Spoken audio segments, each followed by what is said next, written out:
के साथ मेरे सहयोगी राम अवतार उपाध्याय इस वक्त मेरे साथ जुड़ चुके हैं। राम अवतार, जिस तरीके से बात कर ली जाए, देखिए लगातार गर्मी अपना प्रचंड रूप दिखा रही है। ऐसे में लोगों को तमाम तरीके की दिक्कतों का सामना करना पड़ रहा है। इस वक्त जहां आप हैं, कितना टेम्परेचर यहां पर है और लोगों का क्या कुछ कहना है इस गर्मी को लेकर?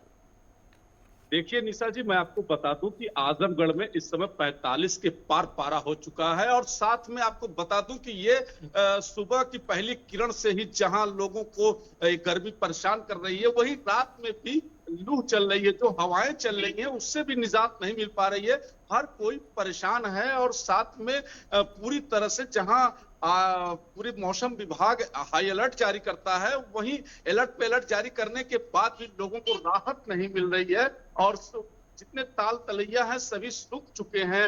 निशा जी, आपको बता दूं कि गर्मी का हाल आप तस्वीरों में साफ देख सकते हैं। मेरे सामने पीछे तस्वीरें देख सकती हैं। जो रोड हमेशा यातायात से भरा रहता था, आज वो सुनसान हो चुका है। साथ में सब्जी मंडियां हैं, जो कि मंडियों में लोग जा नहीं रहे हैं। 8 बजे के बाद से तो मानो ऐसी आसमान से आग बरस रही है कि लोगों का असहनीय हो चुकी है। हीटवे हो रहा है। और साथ में आप देख सकती हैं कि हमेशा लोग थोड़ी सी भी अगर धूप में खड़े हो जा रहे हैं तो लोगों को जहां पसीने छूटने लग रहे हैं, तो वहीं गर्मी का एहसास भी होने लग रहा है। हर कोई परेशान है। और इस समय निशा जी, आपको बता दूं कि एसी कूलर भी अब साथ लोगों का छोड़ दिए हैं। लोग जहां परेशान हैं, एसी भी ठंड नहीं कर पा रही। कारण कि 24 घंटे जो हवाएं चल रही हैं निशा जी, वो पूरी तरह से गर्म हवाएं चल रही हैं। कल रात में 12 बजे के बाद लगभग 25 किलोमीटर की रफ्तार से हवाएं तो चल रही थी, लेकिन वह भी गर्म चल रही थी। लोगों को परेशानियां काफी हो रही हैं। और जैसा कि अभी हमारी मौसम विभाग से बात हुई थी निशा जी, तो उन हाँ। लोगों ने बताया कि अभी 2-4 दिन और इस तरह चल सकता है। साथ में बारिश के अनुमान है। बगल में शायद कल बनारस में हल्की फुल्की बूंदाबांदी हुई, लेकिन उससे अभी गर्मी का निजात नहीं मिला, बल्कि उमस बढ़ गई है, जिसे लेकर के हर कोई निशा जी परेशान है। जी राम अवतार, देखिए जैसे जैसे गर्मी बढ़ती जा रही है, ऐसे में एक समस्या और सामने आ रही है, बिजली कटौती की समस्या। एक तरफ तो इस तरीके की चिलचिलाती गर्मी है और दूसरी तरफ बिजली चले जा रही है। क्या ऐसी समस्या यहाँ भी देखने को मिल रही है? देखिए निशा जी, बिजली की समस्या को लेकर के अगर हम बात करें तो उत्तर प्रदेश के मुख्यमंत्री योगी आदित्यनाथ ने बिजली को लेकर के काफी सख्त फरमान जारी किया है। अलग बात है कि लोड ज्यादा बढ़ने के कारण तार टूट जा रहे हैं, फॉल्ट आ जा रहे हैं, जिसके चलते बिजलियों में कटौती हो रही है। नहीं तो मैं जहानागंज चाहे आजमगढ़ में बिजली के बारे में अगर हम बात करते हैं तो कहीं न कहीं बिजली पर्याप्त मिल रही है, लेकिन फॉल्ट के चलते बिजलियों में काफी कटौती आ रही है। जैसे रात में ही अभी तार टूट गया था आजमगढ़ का। तो कारण है कि अब जब टूट जाएगा तो उसको बनाने में कम से कम निशा जी 2-3 घंटे लगते हैं। और योगी आदित्यनाथ ने जो मुख्यमंत्री ने जो फरमान जारी किए हैं, साथ में AK शर्मा बिजली मंत्री जो हैं, उन्होंने भी पूरी तरह से इस पर मॉनिटरिंग कर रहे हैं कि कहीं से भी किसी को बिजली की समस्या न हो पाए। हाँ, समस्याएं अगर एक जो विकट समस्याएं खड़ी हो गई हैं, वो नगर पंचायत को लेकर के है। नगर पंचायत में जितने वाटर कूलर लगे हैं, वो सब के सब कहीं ना कहीं खराब हैं। और जिसका जिम्मेदार पूरी तरह से जिला प्रशासन और नगर पंचायत प्रशासन हो रहा है। लोग पानियों के लिए जहां कंठ शीतल करने के लिए परेशान हैं, वहीं नगर पंचायत इसे नजरअंदाज कर रहा है। रह गई बात निशा जी, जो बोरिंग की बात कर रहे हैं, जैसे सरकारी इंडिया मार्क का मशीन है, मशीन भी पानी छोड़ चुकी है। इसका रिबोर भी नहीं कराया जा रहा है, जिसे लेकर के आम जनता घर घर में, गांव गांव में सभी लोग परेशान हैं। और हाल ये हो गया है कि लोग एक एक बूंद पानी से कंठ शीतल करने को लेकर परेशान हैं। तो अधिकारी इसे नजरअंदाज करके अपने AC में बैठ करके पूरी तरह से इस मामले का मानो एक मुखदर्शक बन करके देख रहे हैं। जी निशा जी। राम अवतार, वहीं बात कर ली जाए, आजमगढ़ से आप ये पूरी रिपोर्ट हमें दे रहे हैं कि इस वक्त वहां पर क्या स्थिति बनी है। अगर वहीं बात कर ली जाए पानी की समस्या की, जैसे कि अभी आपने कहा कि नदी नाले सूखते हुए नजर आ रहे हैं, पीने के पानी की समस्या है, तो आजमगढ़ में वो कौन कौन से इलाके हैं जहां पर पानी की समस्या देखने को मिल रही है? देखिए निशा जी, आपने सही सवाल उठाया है। नेटवर्क 10 अक्सर इस तरह की जमीनी सवाल को उठाता रहता है। आजमगढ़ में अगर नगर पंचायत की बात करें या आजमगढ़ के क्षेत्र में बात करें, तो जैसे मुबारकपुर हो गया, यहाँ भी पानी की समस्या, ये नगर पालिका है। और नगर पंचायत जहानागंज हो गई, चाहे तेवारा का सेठ हो गया तरफ हो गया, महाराजगंज हो गया, इस तरह के बिलरियागंज हो गया, लगभग नगर पंचायतों के हमने जो दौरे किए हैं उसमें यही निशा जी चरण की बातें आ रही हैं कि लोग जो जल के लिए, पानी के लिए तरस रहे हैं और पानी ने अपना रंग ऐसा दिखाया है कि हर कोई उस पानी को लेकर के कंठ शीतल करने के लिए परेशान है। एक एक बूंद पानी को लोग परेशान हैं, लेकिन नगर पंचायत के जो अधिकारी हैं ये कहीं न कहीं पूरी तरह से लापरवाही बरत रहे हैं और जिसका खामियाजा आम जनता को भुगतना पड़ रहा है। जी निशा जी। राम अवतार, तो क्या पानी की समस्या को यहाँ पर इसका समाधान नहीं किया जा रहा? क्या कोई पानी का टैंकर यहाँ पर नहीं आ रहा, और अगर आ रहे हैं तो कितनी संख्या में पानी के टैंकर यहाँ पर पहुंच रहे हैं? बिल्कुल निशा जी, आपने सही कहा है कि पानी के टैंकर नहीं आ रहे हैं। आपको बता दें कि जो स्टेटा है, जो मशीन का स्टेटा, ये तो बहुत नीचे जा चुका है, चूंकि समरसेबल जगह जगह लग गए हैं। रह गई बात पानी के टैंकर से, तो ये नगर पंचायत की सीधे सीधे घोर लापरवाही का नतीजा है कि पानी के टैंकर एक दो दे देते हैं और इसके बाद वो मानो ऐसे गायब होते हैं जैसे गधे के सर पे से सींग गायब हो गई है। और लोग पानी के लिए जब तरसते हैं, लोग पानी के लिए जब ईओ के यहाँ जा करके और अपनी शिकायत करते हैं, तो वही ईओ साहब कहते हैं कि अभी भिजवा देंगे, कभी भिजवा देंगे। लेकिन लोग पानी के लिए परेशान हैं और इसके लिए जिला प्रशासन तक हमने बात उठाई है और जनता ने वहां पे कहा है कि हमें पानी की समस्या से निजात दिलाई जाए। लेकिन जिला प्रशासन ने जब नगर पालिका या नगर पंचायत के ईओ को यह फरमान जारी कर दिया कि आप तत्काल पानी की व्यवस्था को सुधारें, तो उन्होंने बस वही एक खाना पूर्ति उन्होंने की है और खाना पूर्ति करते हुए उन्होंने पानी की समस्या की पूर्ति की है। लेकिन इससे पूरी जनता जहां आक्रोशित है और वही पानी को लेकर के काफी परेशान है, लेकिन प्रशासन इसको नजरअंदाज कर रहा है। जी राम अवतार, वहीं अगर बात कर ली जाए, देखिए यूपी में जो सरकारी स्कूल हैं, ऐसी खबर थी कि इनकी छुट्टियां बढ़ा दी गई हैं, तो कब तक छुट्टियां बढ़ाई गई हैं, कोई जानकारी आपको मिल पाई है? जी, जिला बेसिक शिक्षा अधिकारी से हमारी बात हुई थी, तो उन्होंने कहा कि अगर गर्मी का यही माहौल रहेगा तो हम इसकी छुट्टियां और आगे बढ़ा देंगे। लेकिन फिलहाल अब ये तो 30 जून के बाद देखा जाए कि क्या छुट्टियां बढ़ाते हैं। फिलहाल अभी तो गर्मी का पारा ये है कि 30 जून तक तो फिलहाल सभी स्कूल बंद कर दिए गए हैं। हाँ, ये जो कोचिंग खुलती है, इसमें जो इंटरमीडिएट से ऊपर के जो बच्चे हैं ये आ रहे हैं। अब इनकी क्या व्यवस्था है इंटरमीडिएट के जो कोचिंग सेंटरों में, जिस तरह के लाइब्रेरियां हैं और कोचिंग सेंटर हैं, इसमें किस तरह की क्या व्यवस्था है यह तो राम जाने। लेकिन फिलहाल गर्मी से लोग परेशान हैं और फिलहाल जो बच्चों के स्कूल विद्यालय हैं इसे तो छुट्टियां बढ़ा दी गई हैं। जी ठीक है, चलिए, बहुत शुक्रिया राम अवतार हमारे साथ जुड़ने के लिए और ये तमाम जानकारी हमारे दर्शकों तक पहुंचाने के लिए। अब बुलेटिन में वक्त एक छोटा सा ब्रेक का, ब्रेक के बाद फोन हासिल होता है।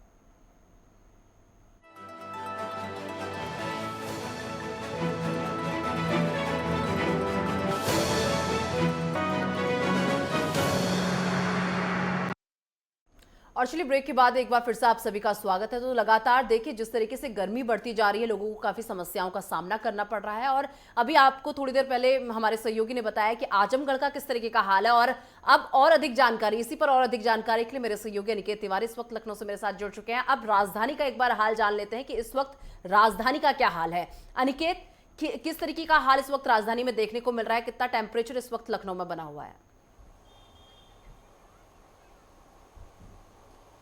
देखिए निशा, अगर बात की जाए उत्तर प्रदेश की राजधानी लखनऊ की, तो निश्चित तौर पर आज मौसम जो है वो थोड़ा कहीं ना थोड़ा बदला हुआ है। अगर बात करें आसमान की तरफ अगर हम देखें निशा, तो कहीं ना कहीं जो हवा है वो हवा ज़रूर चल रही है, लेकिन हवा में कहीं ना कहीं थोड़ी नरमी ज़रूर देखने को मिल रही है। वहीं अगर बात करें धूप की, तो धूप का भी असर आज थोड़ा सा ज़रूर कम है रोज़ाना की अपेक्षा। हालांकि अगर बात करी जाए मौसम वैज्ञानिकों की निशा, तो साफ तौर पर उनका ये अनुमान है कि जो उत्तर प्रदेश और राजधानी लखनऊ में आने वाले कुछ दिनों तक जो गर्मी है वो अपना प्रचंड स्वरूप साफ तौर पर दिखाती हुई नजर आएगी। हालांकि अगर बात करें गर्मी की, तो इससे खासा असर लोगों पर पड़ रहा है। न केवल लोग बीमार हो रहे हैं निशा, बल्कि बड़ी संख्या में लोगों की जान भी जा रही है। अब तक अगर आंकड़ा देखें निशा, तो 171 लोगों की मौत की पुष्टि की जा चुकी है, जो गर्मी की चपेट में आने से जिनकी मौत हुई थी।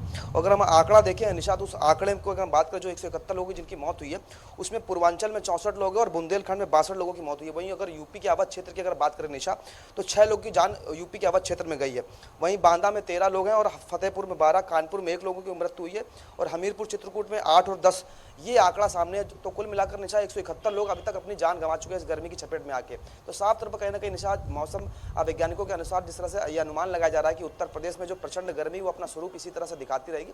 लिहाजा स्वास्थ्य विभाग लोगों से निशा ये अपील कर रहा है कि अगर आवश्यक आपको नहीं है तो आप धूप से निकलने से बचें। अगर निकल भी रहे किसी काम के लिए तो ये जरूर आप सुनिश्चित कर लें कि अपने चेहरे को फेस करके कवर करके निकले। इसके साथ ही पानी की और तमाम जो तरल पदार्थ जिनकी आवश्यकता गर्मी के मौसम में होती है उन सभी चीज़ों को अपने साथ लेकर चलें, ताकि अगर आपको डिहाइड्रेशन जैसी अन्य कोई बीमारी या कोई समस्या अगर होती है तो आप कहीं ना कहीं आप उसका तुरंत इलाज, थोड़ा सा प्राथमिक उपचार उसको मिल पाए। फिर वो चाहे ORS लेना हो या फिर ग्लूकोज लेना हो, तो इन सब तरल पदार्थों को कहीं ना कहीं लेने की बहुत आवश्यकता है ऐसे गर्मी के मौसम में। इसको लेकर लगातार स्वास्थ्य विभाग गाइडलाइन और लोगों से अपील कर रहा है कि लोग जनसहभागिता निभाएं, तभी इस गर्मी से लोगों को निजात मिलेगी।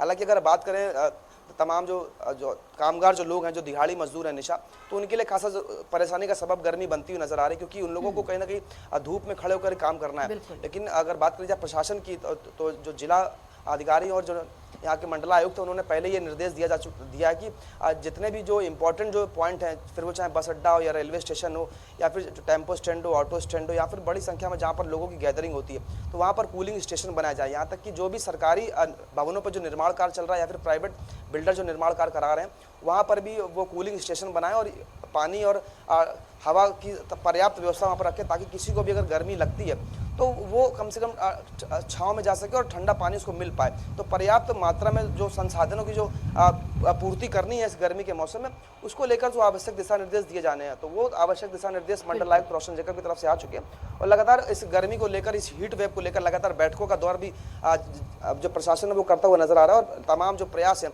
वो किए जा रहे हैं। उसके बावजूद भी कहीं ना कहीं हम देख रहे हैं कि जो गर्मी है वो अपना प्रचंड स्वरूप निशा दिखा रही है, और उसका एक बड़ा कारण भी आप देख रहे हैं, उससे कहीं ना कहीं लोगों की जान तक पर बनाई, और अब तक 171 लोग उत्तर प्रदेश में अपनी जान गंवा चुके हैं इस गर्मी के चपेट में आकर। निशा, अनिकेत, जो आंकड़ा आपने दिया 171 लोगों की मौत हो चुकी है लगातार जिस तरीके से गर्मी बढ़ रही है, तो इसमें कौन से आयु सीमा के लोग हैं जिनकी मौत हुई है? 171 जो आंकड़ा आपने दिया है, किस आयु जो सीमा के लोग हैं इसमें सबसे ज्यादा जिनकी मौत हुई है? इसी के साथ सरकार की तरफ से क्या व्यवस्था की गई? इतनी गर्मी पड़ रही है, ऐसे में जो गरीब तबके के लोग होते हैं उनके लिए क्या व्यवस्था सरकार की तरफ से की गई है?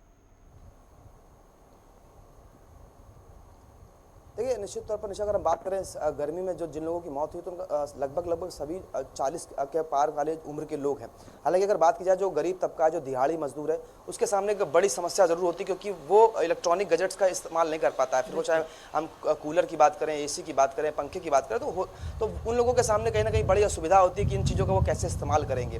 हालांकि अगर गर्मी की हम बात करें तो इस गर्मी के मौसम में जो इलेक्ट्रॉनिक गैजेट है वो भी कहीं ना कहीं ठप पड़ते हुए नजर आ रहे हैं। अगर हम AC को देखें तो 1.5 या 2 टन का जो AC होता है वो भी ठीक से कूलिंग नहीं कर पा रहा है। वहीं अगर मोबाइल फोन्स की अगर बात करें तो मोबाइल फोन्स भी कहीं ना कहीं हीट होकर स्विच ऑफ हो रहे हैं। तो ये तमाम जो समस्याएं हैं वो सामने निकल कर आ रही हैं। हालांकि जैसा कि मैंने बताया और आपने सवाल भी किया कि जो गरीब जो वर्ग है उसके लिए क्या समस्या और क्या इंतजाम विभाग की तरफ से किए जा रहे हैं, तो हालांकि तमाम जो दिहाड़ी मजदूर है, जो कामगार है, उनको थोड़ी सुविधा, थोड़ी सहूलियत देने के लिए इस गर्मी के मौसम में मंडलायुक्त रोशन जैकब ने बैठक पहले ही कर ली है, और ये निर्देश भी जारी कर दिया कि जहां भी तमाम जो दिहाड़ी मजदूर, जो कामगार, जो लोग काम कर रहे हैं बड़ी संख्या में, उस स्थान पर, उस जगह पर कूलिंग स्टेशन बनाया जाए, वहां पर छायादार जगह हो। इसके साथ ही पानी की जो ठंडा पानी है उसकी पर्याप्त मात्रा में वो वहां पर उपलब्ध हो। इसके साथ ही जो कूलिंग स्टेशन में हवा या कूलर लगाना हो, जो आवश्यक जो वस्तुएं हैं गर्मी के मौसम में जो गर्मी से थोड़ी निजात दिलाती हैं, उन सभी चीजों को कहीं ना कहीं। अनिकेत, कूलिंग स्टेशंस बनाए गए हैं जहां पर तमाम तरीके की व्यवस्था हो और वो सुचारू रूप से इस वक्त चल रही हो? देखिए निशा, अगर बात करें कूलिंग स्टेशन की तो नगर निगम के जो शेल्टर होम है वहाँ पर भी कूलिंग स्टेशन बनाए गए। इसके साथ ही जैसे कि मैंने बताया कि प्राइवेट बिल्डर हो या फिर सरकारी भवनों में जहाँ भी निर्माण कार्य चल रहा है उन सभी जगहों पर कूलिंग स्टेशन बनाने के निर्देश दिए जा चुके हैं, और कुछ जगहों पर कूलिंग स्टेशन बना भी दिए गए, और वहाँ पर तमाम जो मजदूर है उनको उसका थोड़ा लाभ भी मिलता हुआ नजर आ रहा है निशा। लेकिन जैसे कि देख रहे हैं कि लगातार जो गर्मी है वो अपना प्रचंड स्वरूप दिखा रही है, तो उससे लोगों को जरूर परेशानी हो रही है। सबसे बड़ी समस्या उन लोगों के सामने निशा, जो सड़कों पर जो ठेले लगाते हैं, जो फिर वो चाहे खाने पीने का हो या फिर फलों का ठेला लगाना हो या फिर जूस के जो रेड़ी खुमचे जो लगाते हैं, तो उनके लिए कहीं ना कहीं जरूर एक बड़ी समस्या है निशा, क्योंकि वो सड़क पर ही पूरा टाइम रहते हैं। सुबह से लेकर शाम तक उनको सड़क पर रहना होता है, और शाम तक सड़क पर जब रहेंगे तो निश्चित तौर पर इस पूरी जो गर्मी है उसकी वो चपेट में वो रहते हैं। हालांकि अब विभाग की तरफ से उनसे ये अपील की जाती है, उनसे भी कहा जा रहा है कि अगर आप दुकानदारी कर भी रहे हैं तो कोशिश करें कि आप ठेले के आसपास कुछ ऐसा शेड बना लें ताकि आपको डायरेक्ट धूप ना लगे, और कोशिश करें कि पानी की मात्रा अधिक से अधिक अपने शरीर में रखें। रखें ताकि डिहाइड्रेशन जैसी समस्या गर्मी में अमूमन लोगों को होती है निशा, वो ना हो। हालांकि देख रहे हैं गर्मी के इस मौसम में जो अलग अलग जो वायरल है वो जरूर कहीं ना कहीं सामने निकल कर आ रहे हैं और लोग उससे ग्रसित भी हो रहे हैं। तो लिहाजा अगर बात करें अस्पतालों में तो संख्या भी कहीं ना कहीं मरीजों की बढ़ती जा रही है अस्पतालों में और बड़ी संख्या में जो मरीज हैं वो अस्पताल में पहुंच रहे हैं। हालांकि अगर बात करें स्वास्थ्य विभाग की, बात कर ली जाए, देखिए जिस तरीके से लगातार गर्मी बढ़ती जा रही है, दिन प्रतिदिन गर्मी अपनी चरम सीमा पर पहुंचती जा रही है, ऐसे में आग लगने की घटना भी जो है अब बढ़ती जा रही है। जैसे जैसे गर्मी बढ़ रही है उसी हिसाब से आग लगने की घटनाएं भी सामने आ रही है। तो राजधानी लखनऊ में कहां-कहां से ऐसी घटनाएं सामने आई है जहां आग लगी हो?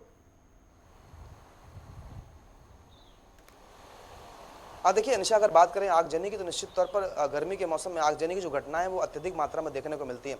अगर हम राजधानी लखनऊ की बात कर ले तो रोजाना कहीं ना कहीं आप देख रहे हैं कि 1 से 2 घटनाएं ऐसी सामने निकल कर आ जाती हैं जहां पर आगजनी जैसी जो बात है वो सामने आती है। आज ही अगर सुबह की बात करें निशा, तो आज ही एक शहीद पथ पर एक गाड़ी में अचानक आग लग गई थी और वो उसने आग पकड़ ली। हालांकि लोगों ने मौका रहते वहां से गाड़ी से वो बाहर निकला है। ऐसी तमाम जो घटनाएं हैं वो एक एक दिन का जगहों से निकलकर सामने आ रही हैं आगजनी की।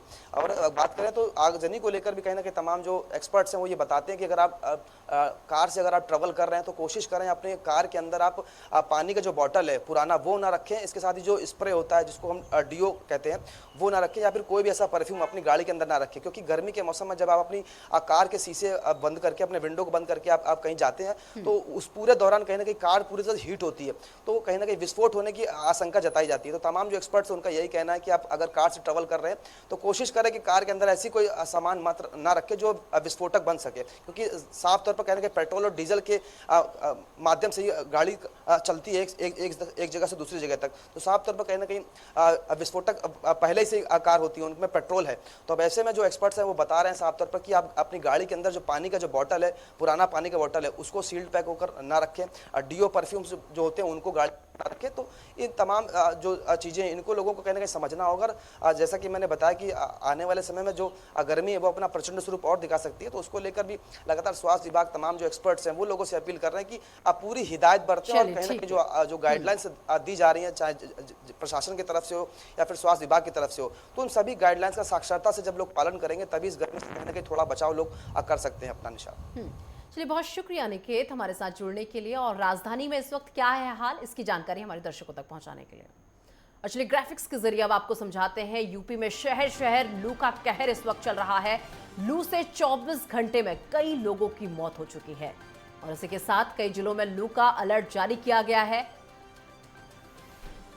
मौसम विभाग ने यह अलर्ट जारी किया। देखिए, ग्राफिक्स के जरिए आपको समझाने की कोशिश कर रहे हैं और इसी के साथ कई जिलों में 20 जून तक लू का अलर्ट जारी किया गया है। तो प्रयागराज बहराइच जिला सबसे अधिक गर्म है, यहाँ का टेम्परेचर सबसे ज्यादा है और यूपी में शहर शहर लू का कहर इस वक्त देखने को मिल रहा है। भीषण गर्मी का तांडव इस वक्त देखने को मिल रहा है।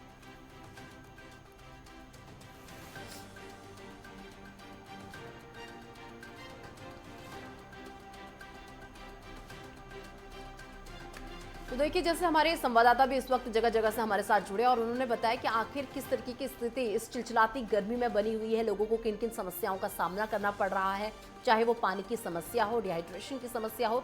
और देखिए, 24 घंटे में, केवल 24 घंटे में कई लोगों की मौत होने की खबर भी सामने है, क्योंकि डिहाइड्रेशन जैसी प्रॉब्लम होती है जिसकी वजह से इस तरीके की खबरें सामने आती हैं और 24 घंटे में कई लोगों की मौत भी हो चुकी है। तो आप देखिए, गर्मी लगातार बढ़ती जा रही है और ऐसे में कई जिलों में 20 जून तक लू का अलर्ट जारी किया गया और ये अलर्ट अभी आपको हाल फिलहाल बता दें, यूपी के लिए अलर्ट 20 जून तक जारी किया गया है, जिसमें प्रयागराज बहराइच अभी तक सबसे गर्म शहर बताया जा रहा है।